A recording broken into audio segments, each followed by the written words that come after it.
Hey,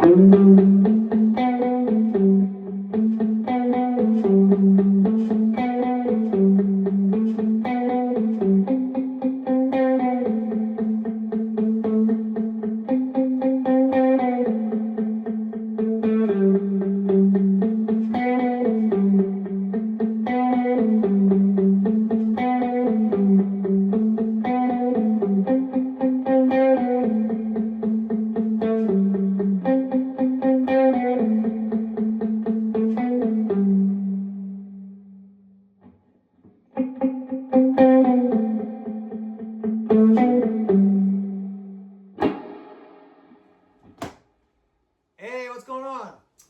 Man, today I'm just talking about some gain staging and some pedal stuff. Got the old Les Paul into this Vox here today. Yeah, I was thinking through how to get like parts to speak, and sometimes you just have to manipulate the sound more than you might think. So instead of just going straight into the amp, which we all love that sound and that thing, man, sometimes I have to really tweak with the pedals to get a part to speak. So like, for example, like a muted part, a lot of times I'll have to play something like that. So like, show you, if it's just the amp, you know, your muted part might sound like, and that's cool. And that's one thing I love about these, something like a Les Paul, you know, occasionally for like a muted thing, like something like with humbuckers like the Duesenberg, or yeah, there's something about the tone of that. Sometimes it's the neck, but usually it's the middle or maybe the neck for me with those muted parts. And so for something like that, I would dial up like a compression. And then I might hit like something like the RC booster, something that's not too gainy, but you want a little bit of added like dirt to it. So, because the amp is pretty clean, right? So listen. It's a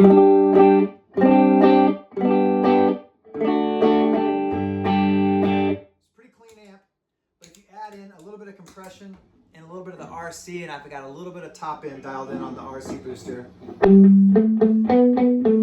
suddenly you get a little bit more than this.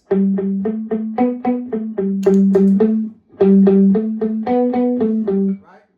And then it just gives you a little bit more dirt and a little bit more to dig into.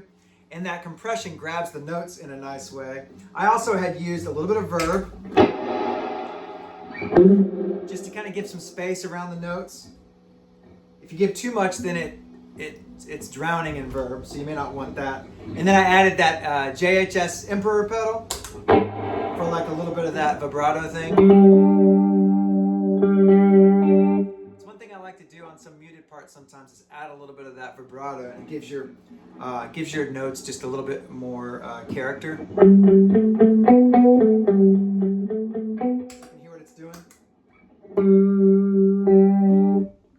I'll turn it up even more.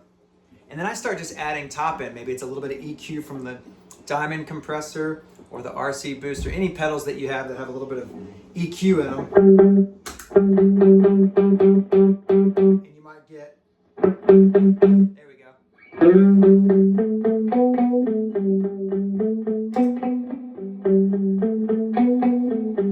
So you don't want that verb too hot because you'll lose your part, right? Might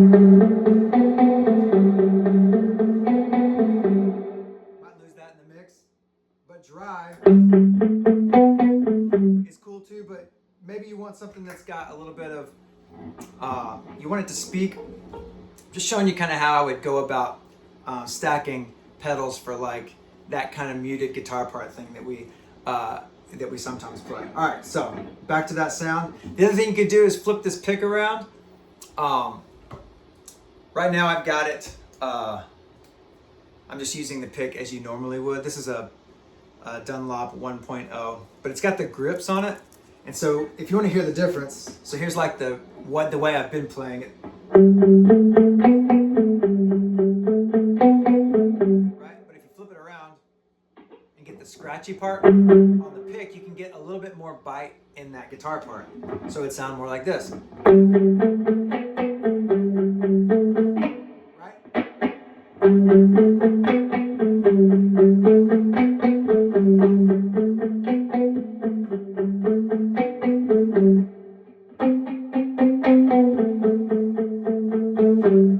that make sense? Um, this guitar part is not from some song. I just was giving an example. I was just making something up. But it shows you maybe kind of the power of adding pedals. The other thing I do sometimes is I'll add even more gain to a part like this, and then I'll back the volume pedal off so it's not killing the amp.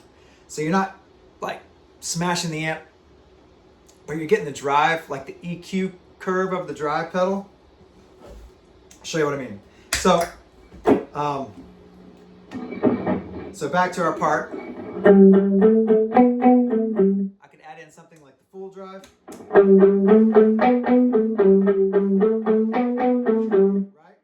Now, if you played it full out, you know, you might hear how dirty this is. If you want to hear the full pedal.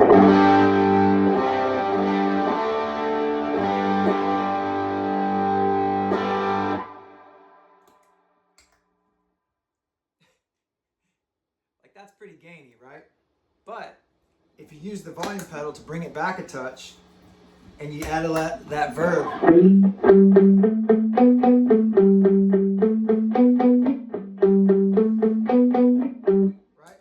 So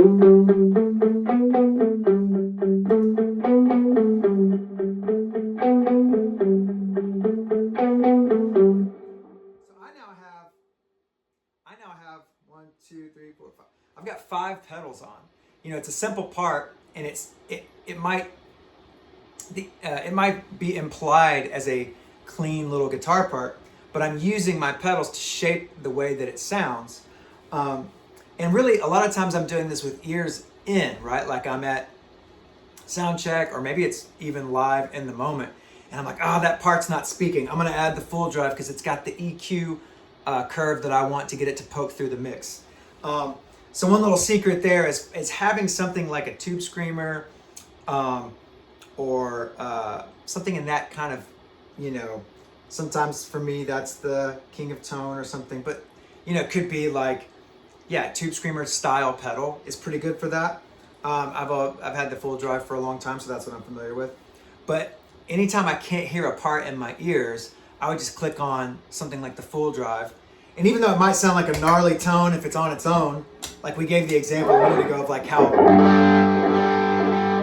might be kind of raunchy sounding right there. But if you are playing clean, it gives you just the right spot in the mix, and you can hear your part, right?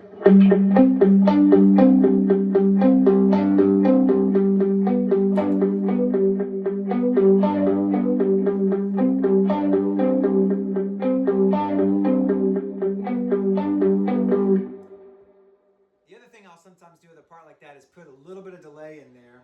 Just kind of depends. You know, it could get muddy, but we could try it.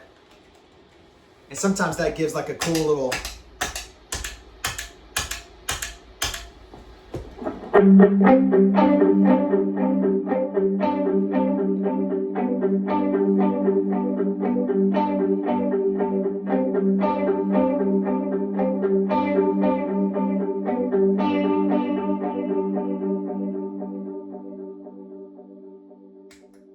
So that's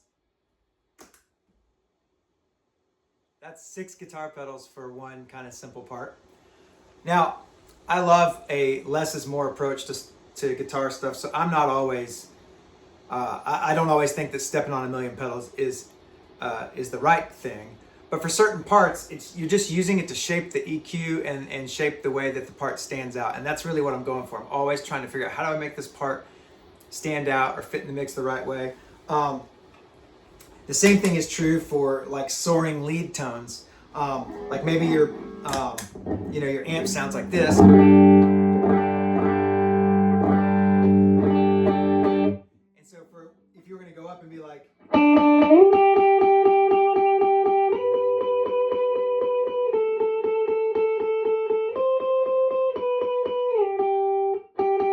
that's like kind of what the amp would sound like. I think that's just the compressor. But I would always stack pedals to get a part to stick out. So that might sound more like this.